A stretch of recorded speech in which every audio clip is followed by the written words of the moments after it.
What's up, you guys? Teddy Striker here. An incredible fight night is happening this Saturday, but real quick, I got a question for you guys.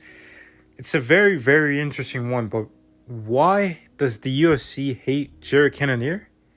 Like, why do they just hate Jared Cannonier? For whatever reason, he's always taking on these crazy up-and-comers, and it doesn't make sense to me. But before we get into that, I want to give you guys my predictions for the rest of the card real quick. I'm not going to do a big breakdown on the card. First of all, it's like a solid card. There's a lot of talented fighters on there, but I'm going to quickly give my predictions, and then we're going to get back to talking about the main event. Firstly, we've got Conor Matthews versus Jose Delgado, and I don't really know too much about either of these guys, so I'm just going to go based off the eye test, and I'm not talking about their physique or whatever. I'm just talking about their records, and it seems like Jose Delgado has a slightly better record, so I am going to pick him to win, maybe by decision. Then we got Rodolfo Vieira versus Andre Petroski, and in this one, I think Rodolfo Vieira is going to win by submission. Andre Petroski, he's a solid wrestler, but I feel like Rodolfo Vieira is just not the type of guy you really want to grapple with. And I don't know about Petrosian's striking. I don't think it looks that good. I mean, Rodolfo Vieira, he does have a bit of a suspect chin, but I think he should be able to get it done, get the fight on the ground, either if his opponent takes him down or if he goes for it offensively. I think he could implement a grappling game plan to win this fight. And then we've actually got a pretty solid fight. Ismail Bonfim taking on Nazim Sadikov. And in this one, I'm going to back Nazim Sadikov to get this done. I think it's going to be a competitive fight. I think it's going to go all 3 rounds.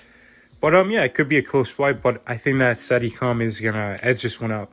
And then we've got Edmund Shabazian taking on Dylan Budka. And I feel like Dylan Budka is kind of a setup. He's a layup, a little bit of a can, and I think that Edmund Shabazian is going to run through this guy. This is what the UFC should be doing for Jared Cannonier, but we'll get to that in a minute. Then we got a great co-main event, Calvin Kattar taking on Yusuf Zalal. And I like Calvin Kattar, but I think he's going to lose this one. I think we've seen the game plan on how to beat him with the grappling, like Aljamain Sterling did, and the striking, like maybe not Max Holloway, because that's like one of the best of all time, but maybe a guy like Renato Moicano showing the Muay Thai blueprint to beating a guy like Calvin Kattar. And I think Yusuf Zalal, he's showed good grappling in his last 2 fights. I think he can mix it up in this one and beat Calvin Kattar. I think he's going to win by decision. He's actually really good. He's got good movement, very good movement, and I think he is going to be an interesting contender to have in the featherweight division. And now moving on to the main event of the evening, Jared Cannonier taking on Gregory Rodriguez.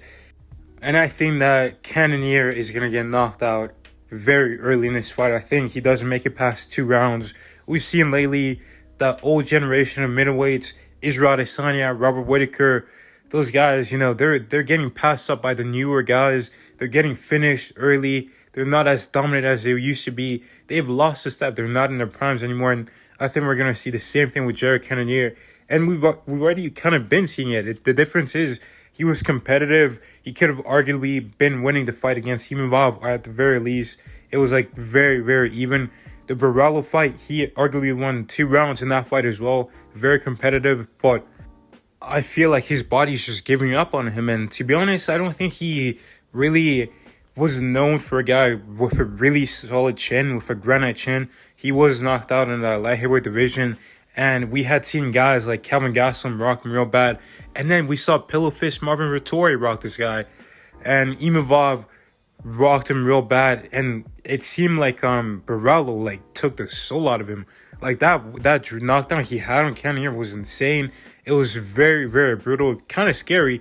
Like, you want to see violence, you want to see knockouts, you want to see knockdowns, but man, when someone gets hit like that, that's like, like, that's a little bit like crazy, honestly. Like, that looks a little bit scary, and you're kind of worried for Cannonier after that. But man, I mean, he has taken some time off, but I feel like he's gonna get knocked out by Gregory Rodriguez. He's a big guy. He might be on a little, secret juice.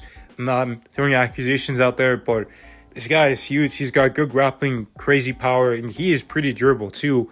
I remember he had like that nasty cut above his forehead, but he was able to tough it out and get a finish over his opponent. But I asked you guys earlier, why does the UFC hate Cannonier? And I'm saying that because we have two of the worst fighters on the roster, Paulo Costa and Marvin Vettori, just sitting on the rank in the middleweight top 10 division, and they're not doing anything. They're just sitting out and being inactive, while Jared Cannonier, he's being very active, and he's taking on these crazy and dangerous contenders like Imavov, Barallo, and now Rodriguez. Like, Marvin Vettori literally got beat up by Jared Cannonier. He hasn't fought since. Maybe he was injured, whatever. And now he's getting a layup in Delice. Roman Delice is, like, he's also one of the worst fighters on the roster, honestly, respectfully. Like, I feel like if you can defend his takedowns, it's essentially like a free win. He's pretty slow, stiff on the feet, doesn't really have great striking IQ, and Marvin Vettori is getting a layup. Marvin Vettori should be fighting Barallo. He should be fighting Imavov. He should be fighting Rodriguez. And same thing with Paulo Costa. Paulo Costa literally pulled out of a fight because he had a hair transplant. He pulled out of a fight because he wasn't getting paid enough money. This guy has screwed the UFC over time and time again. And guess what? He gets rewarded. So I'm like, what is going on? I think the UFC hates Jared Cannonier for whatever reason. They should be giving him layups. Like, honestly, Paulo Costa's a layup. I think Cannonier will knock him out. I think Roman Delice would be a great fight for Cannonier. Get him back on the win column. And Cannonier, he's a fun fighter. He's a cool guy.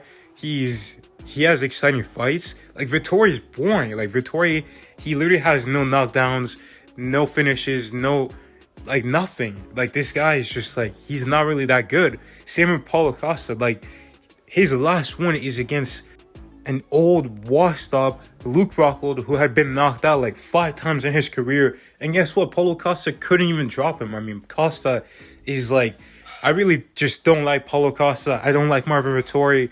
I feel like these are PFL level fighters, and I don't know why they're not getting fed these hungry contenders. But Cannonier, who's actually a good fighter, has to go through all of these guys back to back. He's like stepping up, saving cards, against Barallo. That one was made on like short notice.